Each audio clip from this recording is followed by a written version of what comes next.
భావం గురించి తెలుసుకున్నాం, భావశక్తి గురించి మాట్లాడుకున్నాం.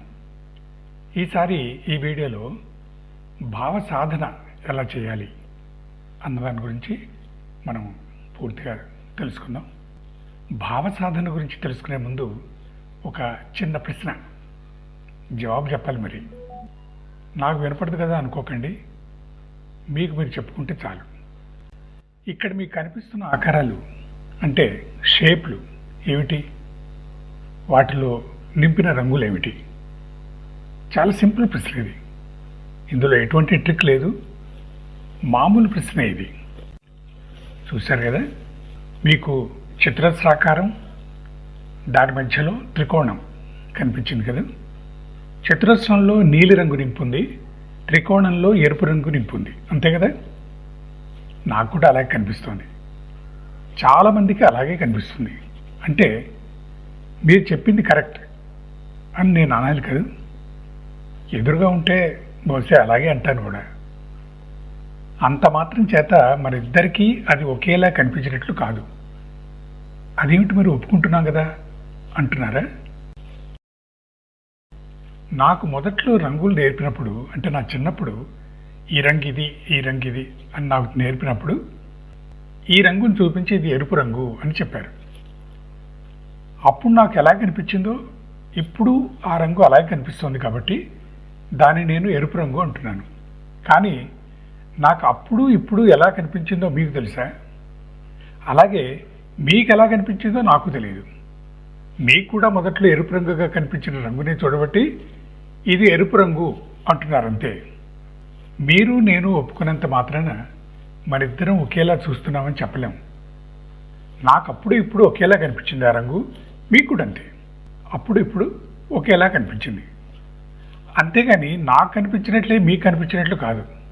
అలాగే షేప్స్, మీరు ఏ డిస్టార్షన్స్తో అప్పుడు చూశారో ఇప్పుడు అదే డిస్టార్షన్తో చూసి దాని చతురస్రం, త్రిభుజం అంటున్నారేమో. ఎవరి దృష్టి వారిదే, అలాగే ఎవరి భావం వారిదే. కనుక ఎవరి అవగాహన వారిదే అవుతుంది. పిల్లల్ని తీసుకొని రెస్టారెంట్కి వెళ్ళాను ఒకసారి. తినటం తాగటం అయిపోయిన తర్వాత నా చిన్న మనవరాలు బిల్లు ఇవ్వమని అడిగింది. మేమంతా చాలా సంతోషించాం. అంతా అయిన తర్వాత బిల్లు ఇవ్వాలి అని తెలుసుకుంది కదా, ఎంత జ్ఞానం ఇంత చిన్నప్పుడే అనుకున్నాం. కానీ కాసేపటి తర్వాత తెలిసింది మాకేమీ తెలియలేదని. వెయిటర్ బిల్లు తీసుకుని వచ్చి నవ్వుతూ మా మనవరాలు ముందే పెట్టాడు. ఆమె అడ్డంగా తలుగుతూ బిల్ బిల్ అంది. ఇదేనా మా బిల్లు అన్నాడు అతను. కాదు బిల్ అంటూ మళ్ళీ అడిగింది. తర్వాత అర్థమైంది మాకు. బిల్లు అడిగినప్పుడు షుగర్ కోటెడ్ సోంపు ఇచ్చేవారు. ఆ రోజు అది తెలియదు. ఆ సోంపుని తను ఇష్టపడేది, అందుకే అది తెమ్మని చెప్పడానికి బిల్ తెమ్మని చెప్పింది. ఆ సోంపునే బిల్ అంటారు అనుకుంది. అలా ఎవరు అర్థం చేసుకునేది వారు అర్థం చేసుకుంటారు ఈ ప్రపంచంలో. అందుకే మీరు చెప్పింది కాదన్నంత మాత్రాన మిమ్మల్ని వ్యతిరేకిస్తున్నట్టు కాకపోవచ్చు. మీ ఇద్దరి భావాలు ఒకటే ఉండొచ్చు. అలాగే ఏకీభవించినట్లు కనిపించినంత మాత్రాన ఇద్దరు ఒకే భావంలో ఉన్నట్లు కాదు. చతురస్రాకారంలో నలుపు రంగు, త్రికోణంలో ఎరుపు రంగు అని ఒక దగ్గర ఉన్నవారంతా అన్నంత మాత్రాన వాళ్ళంతా దాన్ని ఒకేలా చూస్తున్నారని నిరూపణ అవ్వదు. అక్కడ జరిగింది ఏమిటంటే, ఒకటి, వాళ్ళంతా ఎవరికి వారు మొదటిసారి ఆ షేపులను రంగులను నేర్చుకున్న సమయంలో ఏ విధంగా తమ మనస్సుల్లో ముద్ర వేసుకుని జ్ఞాపకం ఉంచుకున్నారో ఇప్పుడు దాన్ని అలాగే చూస్తున్నారు కనుక గుర్తుంచుకున్నట్లు వాటి పేర్లను మళ్ళీ చెప్పారు.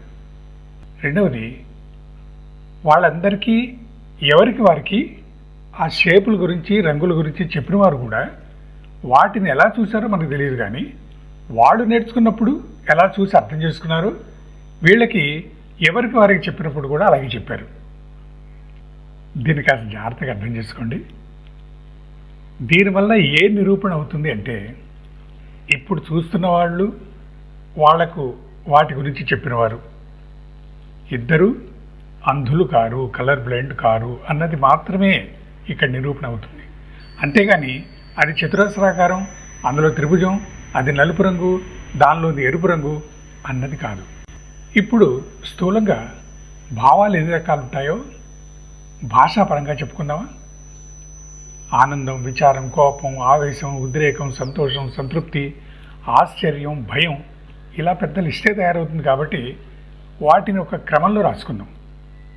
క్రమంలో రాసుకోవాలంటే ఏదైనా పారామీటర్ ఉండాలి కదా, అలాగే చేద్దాం.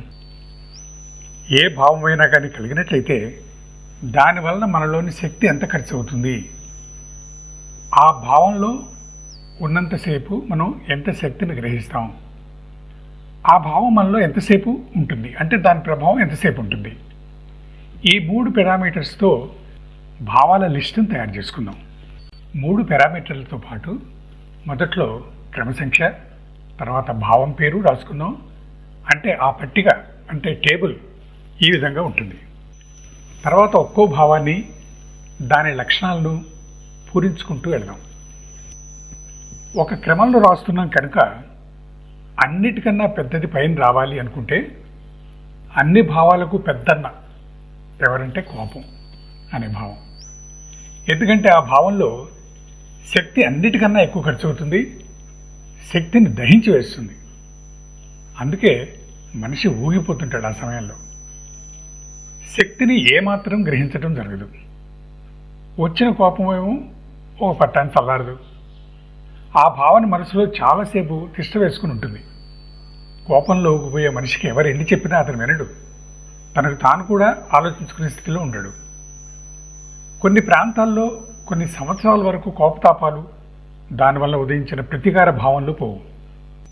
కాబట్టి కోపం అనే భావాన్ని మనం అన్నిటికంటే పైన రాసుకున్నాం. దాని తర్వాత భయం, ఆవేశం, ఉద్రేకం, అవమాన భారం, నిరుత్సాహం, నిరాశ, ఇలాంటి భావాలన్నీ వస్తాయి. ఎందుకంటే ఆ భావాల్లో శక్తి ఖర్చు పెట్టడం తగ్గుతూ ఉంటుంది. అవి మనలో ఉండే సమయం కూడా తగ్గుతూ వస్తుంటాయి కనుక. సరే బా, అన్ని భావాల్లో శక్తి ఎంతో అంత ఖర్చు అవుతూ ఉండదు. ఏ భావంలో ఉంటే మంచిది మరి? ఆనందం, సంతోషం అనేవి కూడా ఉన్నాయి కదా, వాటి పరిస్థితి ఏంటి అంటే వాటిలో కూడా ఎంతో కొంత శక్తిని ఖర్చు పెడుతూనే ఉంటాం. వాటిని కూడా లిస్టులో రాసుకున్నాం. మరి ఏ భావం మనకి మంచి చేస్తుంది అంటే లిస్టు చివరికి పోయి చూడాల్సిందే. కథలో సస్పెన్స్ ఆపుకోలేకపోతే ఏం చేస్తారు? చివరి పేజీలకు వెళ్ళిపోతారు. వీడియోలో కూడా అంతే. వీడియో చివరికి పోయి చూస్తే తెలుస్తుంది. కానీ అలా నెమ్మదిగా క్రమంగా పోరు.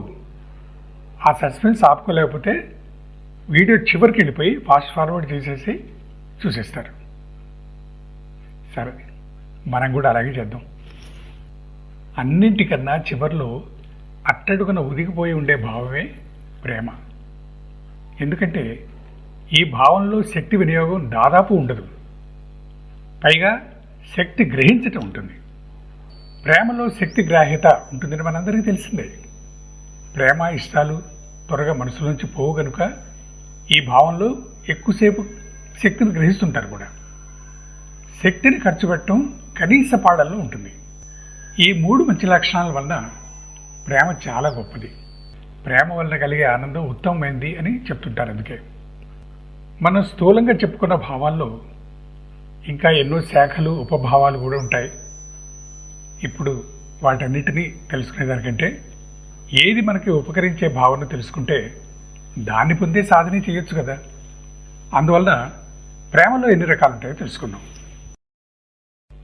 1, నేను నా అనే చిన్న పరివృత్తంలో ఉండే ప్రేమ.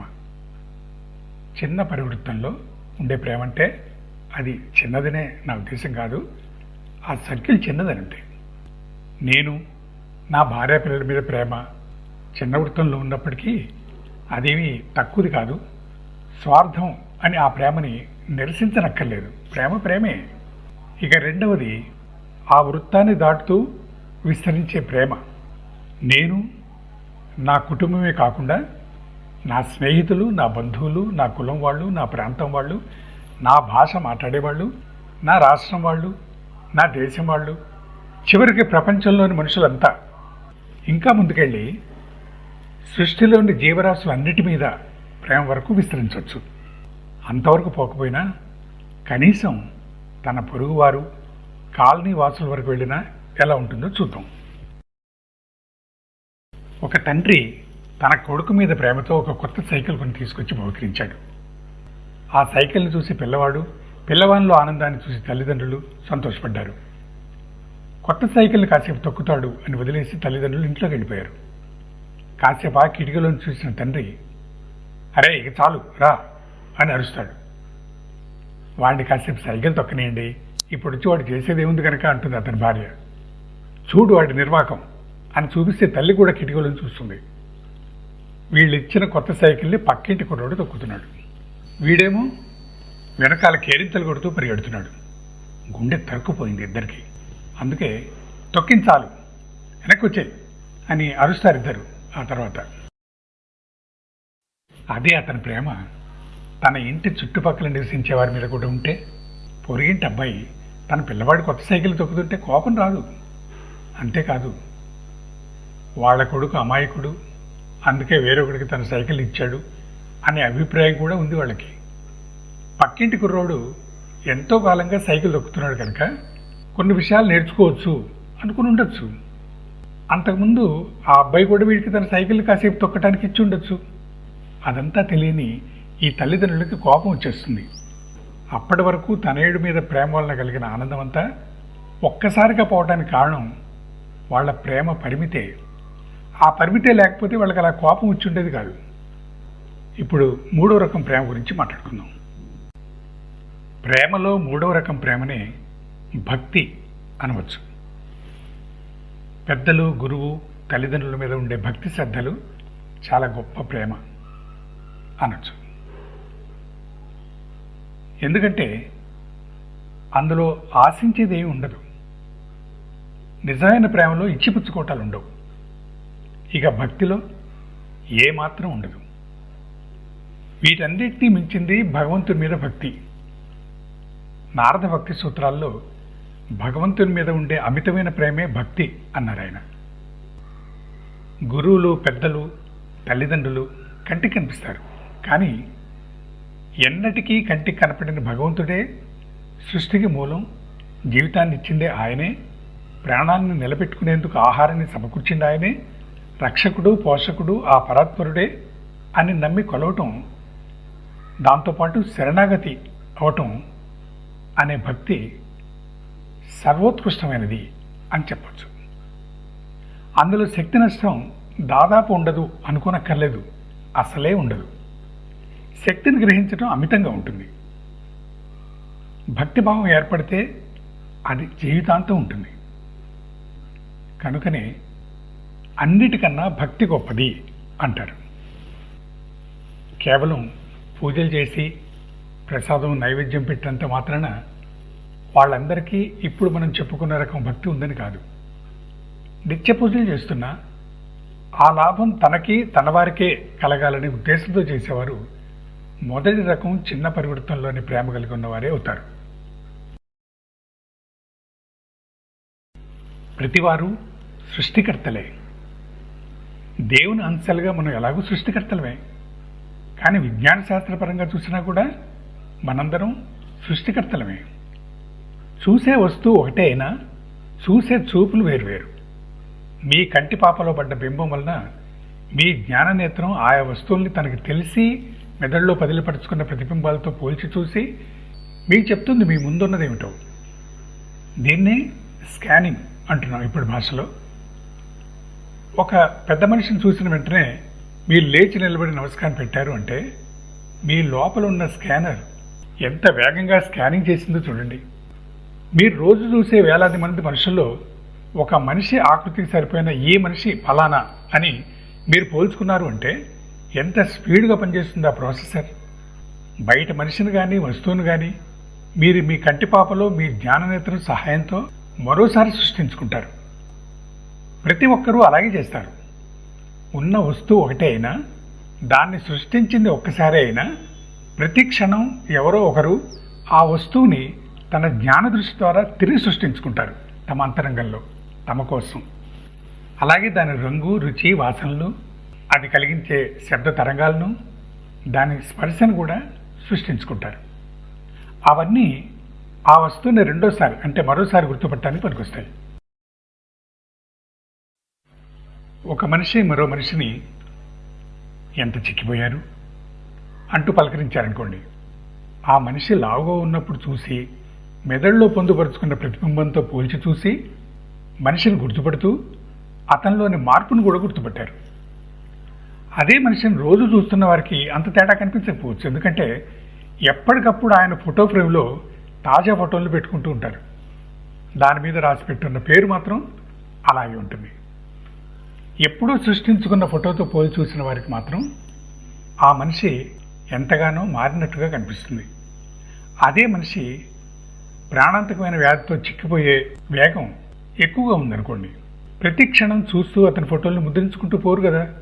కాబట్టి చూస్తూనే ఎలాంటి మనిషి ఎలా అయిపోయాడు అని అంటారు. అలా ప్రతి క్షణం మనం ఏదో ఒకదాన్ని సృష్టించుకుంటూనే ఉంటాం. ఆ సృష్టికి మన పంచేంద్రియాలు వాటి శక్తి అనుసారం సాయపడుతూనే ఉంటాయి. అందుకే మనందరం సృష్టికర్తలం. అయితే కొత్తగా కళ్ళజోడు పెట్టుకున్నప్పుడు, చెవికి మెషిన్ తగిలించుకున్నప్పుడు, చేతులకి గ్లౌస్ ధరించినప్పుడు ఏదో ఇబ్బందిగా ఉంటుంది. అవి లేనప్పుడు మీ సహజేంద్రియాల ద్వారా గ్రహించిన దానికి ఇప్పుడు మీరు గ్రహించే వివరాలకి పొంతన దూరం అవటమే దానికి కారణం. కొంతకాలం తర్వాత ఆ ఇబ్బంది పోతుంది. అలవాటు పడటం అంటారు దాన్ని. అంటే కొత్త రకం సృష్టికి సర్దుకుని పోవటం మొదలు పెడతారు. ఆకారం, రంగు, రుచి, వాసన, బరువు ఇలాంటి వస్తు గుణాలతో పాటు మరికొన్ని విశేషణాలను కూడా మనం సృష్టించుకుంటాం. అందుకే ఎంత బాగుంది అని కూడా అంటాం. అలాగే ప్రతి మనిషిని అందంగాను, గుణవంతునిగాను, బుద్ధి లేనివానిగాను, కురూపిగాను, పాపాత్ముడుగాను, స్నేహితుడుగాను, శత్రువుగాను సృష్టించుకుంటూ ఉంటాం. అవి ఆ మనిషికున్న నిజ లక్షణాలు అవ్వచ్చు, కాకపోవచ్చు. అందులో కొన్ని సరైనవి కావచ్చు. అందుకే మీ ఇష్టలు అందరికీ ఇష్టమైన వారు కాకపోవచ్చు. మీరు దూరంగా పెట్టిన వారిని ఇతరులు దగ్గర తీసుకోవచ్చు. అది వారు చేసుకున్న సృష్టిని బట్టి ఉంటుంది. మరో ఉదాహరణ చూడండి. ఒక బట్టల దుకాణానికి వెళ్ళినప్పుడు ఎన్నో బట్టలను చూస్తాం. అందులో కొన్నే కదా మనం సెలెక్ట్ చేసుకునేది.